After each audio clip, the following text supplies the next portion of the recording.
এই মুহূর্তের বড় খবর, এমনিতেই রাজ্যের অবস্থা বেহাল, বেকার যুবক যুবতী মাঠে। কিছুদিন পরপরই মুখ্যমন্ত্রী বাড়ি ঘেরাও থেকে শুরু করে শিক্ষা ভবন ঘেরাও, বিক্ষোভ যুবক যুবতীদের। সরকারের থাকা মন্ত্রী এবং বিধায়করা ঢাক ঢোল পিটিয়ে প্রচার করে চাকরি দেওয়া হচ্ছে। আদৌ কি চাকরি দেওয়া হচ্ছে, প্রশ্ন তো থেকেই যাচ্ছে।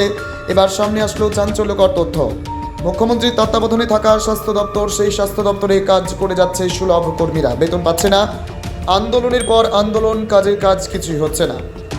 যে স্বাস্থ্য দপ্তর নিয়ে মন্ত্রী বিধায়করা উন্নয়নের পাঁচালী গাইতে শুরু করে মানুষের কাছে, আদৌ কি স্বাস্থ্য দপ্তরে উন্নতি হচ্ছে?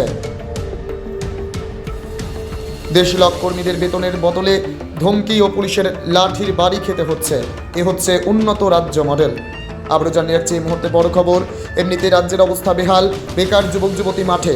কিছুদিন পরে মুখ্যমন্ত্রীর বাড়ি ঘেরাও থেকে শুরু করে শিক্ষা ভবন ঘেরাও, বিক্ষোভ যুবক যুবতীদের।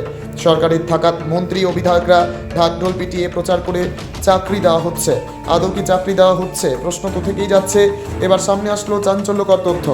মুখ্যমন্ত্রীর তত্ত্বাবধানে থাকা স্বাস্থ্য দপ্তর, সেই স্বাস্থ্য দপ্তরে কাজ করে যাচ্ছে সুলভ কর্মীরা, বেতন পাচ্ছে না। মুখ্যমন্ত্রীর তত্ত্বাবধানে থাকা স্বাস্থ্য দপ্তর, সেই স্বাস্থ্য দপ্তরে কাজ করে যাচ্ছে সুলভ কর্মীরা, বেতন পাচ্ছে না। আন্দোলনের পর আন্দোলন, কাজের কাজ কিছুই না। যে স্বাস্থ্য দপ্তর নিয়ে মন্ত্রী বিধায়করা উন্নয়নের পাঁচালী গাইতে শুরু করে মানুষের কাছে, আদৌ কি স্বাস্থ্য দপ্তরে উন্নতি হচ্ছে? দেশলাভ কর্মীদের বেতনের বদলে ধমকি ও পুলিশের লাঠির বাড়ি খেতে হচ্ছে। এ হচ্ছে উন্নত রাজ্য model. Bureau report, SD news media. আমরা বিষয় ডাকাইছে, আমরা দাবি দেবীর বিষয়ে নিয়ে সেটা সব কিছু এক জায়গায় দেওয়া হইব, বুঝানি দেওয়া হইব, দেশের কাছে সাথে দেওয়া হইব। যদি না মনে হয় আমরা এই আন্দোলন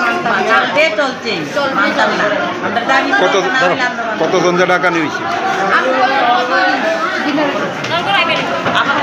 সবাই আইছেন নাকি? সবাই আইছে। এখন কি এমএস স্যারে আপনাদের সময় দিছে? সময় দিচ্ছে।